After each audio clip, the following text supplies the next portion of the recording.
घेतले गेले जरांगे पाटील थोड़ा सा ऊपर ले लीजिए ठीक है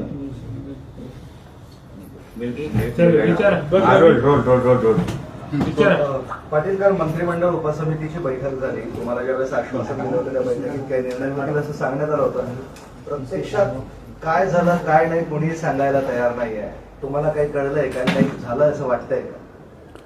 नाही, आम्हाला पण नाही कळलं, पण त्यांचे निर्णय आपल्याच मीडियाच्या माध्यमातून आम्ही बघितलेत की बलिदान गेलेल्या कुटुंबाचा विषय त्यांनी मार्गी काढला आहे. केसेसच्या संदर्भातल्या ते एक निर्देश दिले त्यांनी सगळीकडं. आणि माननीय शिंदे साहेबाची जी समिती आहे तिला 1 वर्षाची मुदतवाढ मिळाली याबद्दलही माहिती मिळाली. अशा 2-4 गोष्टी त्यांनी केल्यात. मला वाटतं मराठा आणि कुणबी मंत्रालय स्थापन करण्याबद्दल तिथं चर्चा आणि फक्त त्यांचं म्हणणं की घोषणा करायची राहिली असं काहीतरी 2-4 विषय त्यांनी घेतलेत. आता आपला मूळ विषय राहिला 58 लाख नोंदीचा.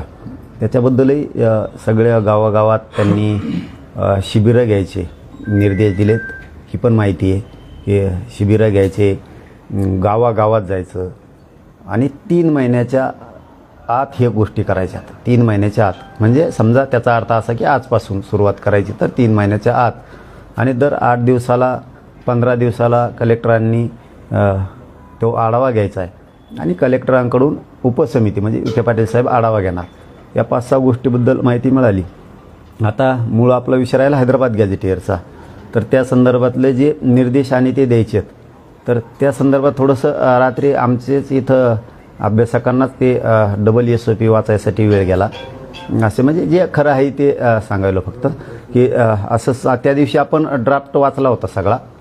SOP पण वाचली होती आंदोलनाच्या ठिकाणी. त्यात काही दुरुस्त्या दिल्या होत्या. मग त्या दुरुस्त्या केल्यात की नाही केल्या हे बघण्यासाठी आणि तुम्हाला सूचना आणि निर्देश काढायच्या अगोदर एकदा आम्हाला दाखवा असं ठरलं होतं. त्याप्रमाणे त्यांनी ते वापस टाकलं रात्री. पण इथंच 10 वाजले ते वापस पाठवायला. एखाद्या दिवस आज ते निर्णय होतील. फक्त याचा अधिकृत कागद निर्देशाचा आमच्याकडे फक्त नाही आहे. 5-7 गोष्टी कळाल्या.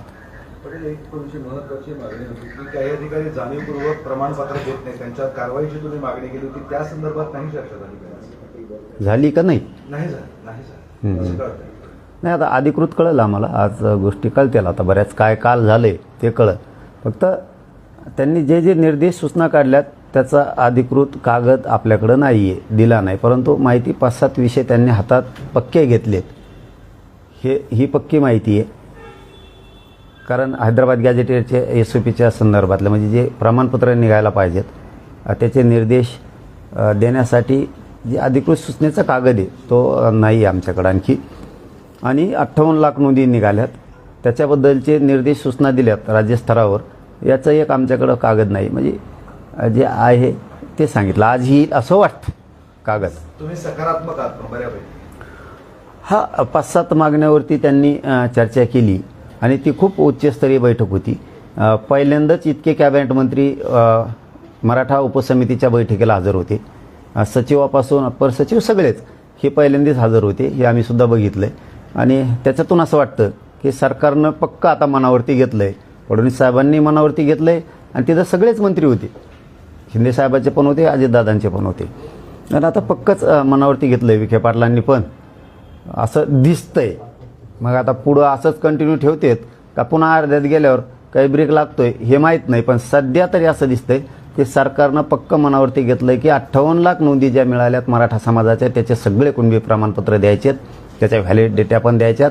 हैदराबाद गॅझेटियरचा JR काढला आहे त्याप्रमाणे कुणबी प्रमाणपत्रसुद्धा वाटप करायचे हे पक्क मनात घेतलेलं दिसतंय असं कालच्या बैठकीतून त्यांच्या वाटतंय. कारण 6 ते 7 विषय त्यांनी मार्गी काढलेत. फक्त अधिकृत आपल्याकडं निर्देश आणि सूचना दिलेला कागद मात्र सरकारचा नाही. गांभीर्यानं काम करा, कामात हलगर्जीपणा केला तर कारवाई करण्यात येईल असा स्पष्ट इशारा विखे पाटलांनी दिला होता. म्हणूनच म्हणलं मी की आता हे विखे पाटलांनी चांगलं मनात घेतले दिसतंय आणि पूर्ण मोकळीक फ्रीडम जी म्हणलं जातो ते दिला दिसतोय फडणवीस साहेबांनी सगळ्यांनाच. म्हणून आता एखाद्या वेळेस होईल असं वाटतंय. पण अधिकृत मात्र त्यांनी केलेले सूचना निर्देश जे दिले ते अधिकृत नाही आहेत, ते तोंडी झाले बैठकीत दिलेले. पण तशा सूचना अधिकृत कागदपत्रेसुद्धा प्रत्येक राज्यातल्या अधिकाऱ्यांपर्यंत त्या गेल्या पाहिजेत. नुसती बैठक घेतली ती उच्चस्तरीय झालं हे पण खरं आहे, पण नुसतीच उच्चस्तरीय झाली आणि खाली काहीच हालचाल झाली नाही असं नको. ते लेखीच त्यांचे ते कागद निर्देश सूचना निघायला पाहिजेत सरकारच्या आणि सचिवांच्याकडून पण, दोघांकडून पण. तरच मात्र प्रेशर अधिकाऱ्यांवरती येईल. नसता त्या ॲडमिशनं सुरू होतील पुन्हा, त्या टायमाला पुरा ॲडमिशन घेतील, पुन्हा व्हॅलिडिटीला थांबा, अमकच करा, त्रुट्याच निघाल्या, बाकीच्या त्रुट्या निघत नाहीत, मराठ्याच्या लगेच त्रुट्या निघतात. म्हणजे हे जर प्रकार थांबवायचे असतील तर सरकारला, मंत्रिमंडळाच्या उपसमितीला, विखे पाटील साहेबाला यांना कागदपत्रित निर्देश काढावे लागणार आहेत आणि बहुतेक आज संध्याकाळपर्यंत ते कागदपत्र निर्देशाचे कागद येतील असं वाटतंय आमच्यापर्यंत. तुम्ही ओबीसी मराठा मंत्रालय किंवा कक्ष स्थापन करण्याची मागणी करता, पण जर कुणबी प्रमाणपत्र मिळाल्यानंतर तुम्ही ओबीसी होत असाल आणि ओबीसीचा ऑलरेडी कक्ष असेल, मंत्रालय असेल, तर मग तुम्ही ओबीसी झाल्यावर ते काय तुम्हाला कशासाठी हवं असा प्रश्न उपस्थित केला जातो. उपस्थित करणारा कामच नाही ना, मराठ्याचंच उपस्थित करायला आहेत फक्त ते. त्यांचं मात्र किती का खायना, त्यांना वरबडून खायला चालतं. आम्हाला सारथीला पैसे दिले की द्या आम्हाला बी, आम्ही तुम्हाला किती दिले विचारलं का आत्तापर्यंत? मराठ्यांना काय दिलं लगेच आम्हाला द्या, ती सिस्टमच आहे त्यांची. तुम्ही आमके झाल्यावर काय करायचं आणि तमके झाल्यावर काय करायचं, मग तुम्ही झालात ना, आता काय करायचं, आरक्षणाचं तुम्हाला खाल्लं ना 60-70 वर्षी, बस झालं ना. मग असं म्हणल्यावर खाल्लंच ना, आता बरं खाऊन द्या ना दुसऱ्याला, आता करा ना मोठं म्हणजे आरक्षण सोडून सगळे आता खाऊन द्या, आता ज्यांना नाही त्यांना. तसं नसं जमत, तसं लगेच गोड लागत नाही, लगेच गरीब होते ते तेव्हा, मागाशीत म्हणतात आम्ही लगेच, तेव्हा लगेच गरीब होते ते. म्हणजे यांची सिस्टम दुटप्पीपणाची, मराठ्यांची विरोधी भूमिका आहे. मराठ्यांचे लेकरं सुखी समाधानी दिसले नाही पाहिजे, तेही उच्च शिक्षणात गेले पाहिजेत, ही भूमिकाच नाही आहे त्यांची. ते आम्ही घालतोय. यांनी हे किती जळाले, मराठा आणि कुणबी मंत्रालय स्थापन होणार, मराठ्यांचे प्रश्न सोडायला ताण नाही राहणार आणि मराठा समाजाची राज्य मंत्रिमंडळाची उपसमितीसुद्धा राहणार. पण याबाबत बैठकीत काही चर्चा झाली नाही. कोणत्या बाबत? मराठा आणि कुणबी मंत्रालयावर सगळ्या चॅनलला आले, बिना चर्चेचं कसं देतील? त्यांनी जे प्रेस नोट पण काल विखे पाटील यावर काहीच माध्यमांना न बोलता निघून गेले, भूमिका स्पष्ट करत नाही. तुम्ही म्हणताय चर्चा झाली. हा बघ, आम्हाला त्यांच्याकडून जी माहिती मिळाली मी तुम्हाला सांगून टाकली. त्यांच्याकडूनच माहिती मिळाली, त्यांच्या माणसाकडून आम्हाला, की बलिदान गेलेल्या मराठा आरक्षणासाठी, कुटुंबासाठी आपण निर्णय MIDCचा केला आहे, विद्युत महामंडळाचा सुद्धा लगेच करतोय आम्ही. ही एक विषय त्यांनी क्लिअर केला. केसेसच्या संदर्भातले निर्देश आम्ही दिले, सगळ्या माहिती आम्ही मागवायला लागलो, तरच आम्हाला काम करता येईल म्हणे. समजा घेतलं आणि ते बरोबर आहे ना, त्यांना माहीत पाहिजे कोणत्या केसेस कुठं आहेत, काय आहेत. आम्ही जर नुसतंच म्हणलो केस मागी, आपण त्यांना माहीत पाहिजे काय घ्यायची कुठं, म्हणून ते आता ती माहिती घ्यायलीत. ते एक काम झालं. शिंदे समितीला 1 वर्षाची मुदतवाढ दिली त्यांनी, म्हणजे आता शिंदे समितीचं पुन्हा नोंदी शोधायचं काम सुरू होईल. म्हणजे मराठ्यांसाठी ही लय आनंदाची गोष्ट आहे की पुन्हा नोंदी शोधायला सुरुवात जर झाली आणि आणखीन 10-20 लाख जर नोंदी निघाल्या तर खूप मराठ्यांचं कल्याण होणार आहे. खूप 1 वर्षात 10-20 लाख नोंदी बी शोधल्या, मराठ्यांचं खूप कल्याण होणार आहे. हे मराठा समाजाने सुद्धा समजून घेतलं पाहिजे. ही आपल्यासाठीची चांगली गोष्ट आहे. आणि मंत्रालयाची सुद्धा चर्चा झाली, फक्त आता ते आचारसंहितेमुळं काहीतरी होतं वाटतं, घोषणा करता येणार का काय, काहीतरी त्यांचं असे होतं काहीतरी प्रॉब्लेम. आणि 58 लाख नोंदी ज्या आहेत त्याच्या संदर्भात आता त्यांनी शिबिरं घेण्याचे निर्देश दिले सगळीकडं, की 3 महिन्याच्या आत हे पूर्ण करायचं आहे काम. मग आता आजपासून ते सुरू झालं. मग आता किती नोंदी, किती प्रमाणपत्र, आता घरापर्यंत जायचं सांगितलं आहे त्यांना. मग आता ते घरोघरी जाऊन अभियान होईल, त्याच्यात सगळे त्यांच्या कुटुंबाशी अधिकारी चर्चा करतील आणि त्या स्तरावरती कुणबी प्रमाणपत्र 58 लाखाच्या बद्दल निघतील. 6वा विषय राहिला हैदराबाद गॅझेटियरचा, तर त्या संदर्भात आता निर्देश आज निघतील वाटतं किंवा रात्री निघाले असतील उशिरा. ते जरा आमच्याकडंच इकडं थोडं काय दुरुस्ती आहेत का पुन्हा, यासाठी अभ्यासकच 10 वाजेपर्यंत इथं सुरू होतं, त्यामुळं थोडा त्याला वेळ होऊ शकतो किंवा आज होऊन जाईल. पाटील साहेब, सुप्रीम कोर्टाने एक निर्णय दिला की आधी अनुकंपावर फक्त पुरुषाला वारस धरला जायचं, पण कोर्ट असं म्हटलं आहे की लिंगभेद चालणार नाही. आता मुलींनाही तो सन्मान दिला पाहिजे, मुलीला लग्न झाल्यानंतर कुटुंबापासून तोडता येईल. पण तुमची काल मागणी होती की काही आत्महत्या झालेल्या, शहीद झालेले शेतकरी, त्यामध्ये त्यांच्या घरात मुलं नाही, मुली आहेत, तर तुम्हाला याचा फायदा होईल.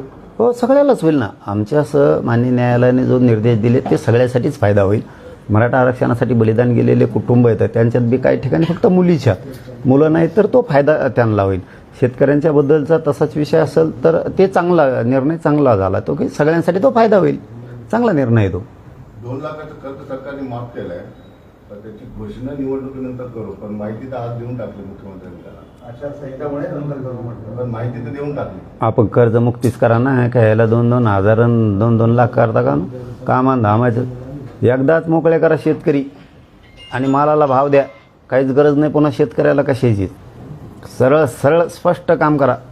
एकदाच काढा किती कर्ज आहे ते पुरी कर्जमुक्ती करा. शेतकऱ्याला सांगा तुमच्या मालाला दामदुप्पट भाव केलाय, आजपासून आता कर्ज नाही देत आम्ही तुम्हाला. ते घेणार नाही दुप्पट भाव केलं. कापसा जर 10-15 हजार रुपये भाव केला तर काय मागन त्यो. सगळ्या पिकात जर दुप्पट करत गेले काहीच गरज नाही शेतकऱ्याला कशाची. आत्महत्या करायची सुद्धा गरज नाही. म्हणजे तुम्ही जसं एकदा लाडक्या बहिणी दिलं ना तसं एकदा पूर्ण कर्जमुक्ती करा. पण शेतीमालाला भाव पण द्या. तुम्ही नुसते कर्जमुक्ती करताना कापसाचा भाव येईन 2,500 मग असं नाही जमायचं. ते उलटं सुलटं खेळ करून ठेवतात. वाढवा सगळ्यात. शेतकरीच जगितोय देशाला. जगवा शेतकऱ्याला सुद्धा करायलाच पाहिजे. त्या लाडक्या बहिणीचे बऱ्याच लाडक्या बहिणी बाहेर काढल्यात आणि काही 14,000 दाजीने बी काढले होते वाटतं पैसे लाडकी बहीण होऊन. ते दाजीच्या मागा लागले दिसतात. ते म्हणले मी ते 14,000 वसूल करणारे पैसे. आता ती पण लाडकी बहिणीचंच दाजी आहे ना कुणीतरी. अरे जरी दाजीना काढले असले 14,000 तरी ते बायको आहेच ना दाजीला. ती तुमची बहीणच आहे ना मग लाडकी बहीण. मग दाजीचे पैसे हाणायला लागले ना फडणवीस साहेब. काय दाजीने काय वाटोळ केलं तुमचं एवढं की 14,000 दाजी सोडून द्या एवढी बार. जागेवर गुन्हे दाखल व्हायची प्रक्रिया सुरू आहे. गुन्हे तर दाखल करूच नका पण दाजी कोण घेऊ बी नका नाही एवढी बार. ती बहिणीला त्रास देणार आहो तुमच्या. मग अशी कशी लाडकी बहीण आहे फडणवीस साहेब तुमची. तुम्हाला तर वाटतं का बहिणीला त्रास व्हावा. जाऊ द्या ना एखाद बार. दाजी असतं एखाद बार. एखादा आडमोठा दाजी असेल. पण त्यातले राजी सहकारी अधिकारी आहेत ना. मग त्या अधिकाऱ्याला दोष द्या ना म्हणा. दाजीला कम दोष द्या. राजी हे सरकारी अधिकारीच आहेत थेट. म्हणून मग ही सवत दाजी आहे का फडणवीस साहेबाचा पैसे घेतल्याला.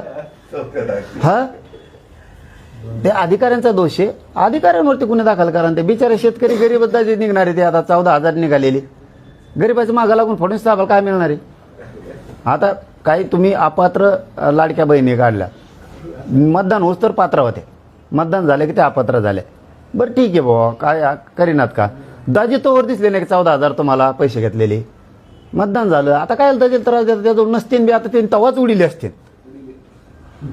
उगाच त्रास देऊ नका त्या 14,000 सुद्धा फडणवीस साहेब. बहिणी नाराज होते. बहीण नाराज होते म्हणजे काय तुम्हाला त्या 14,000 दाजीच्या बहिणी मतदान नाही करणार पुन्हा. पांगन ती चिंता आहे तुम्हाला फडणवीस. चिंता म्हणजे काय. मला दाजी चिंता आहे बाबा. दाजीचं मागं लागते उगाच उगन. दाजीनं काय केलंय. ठीक आहे चल.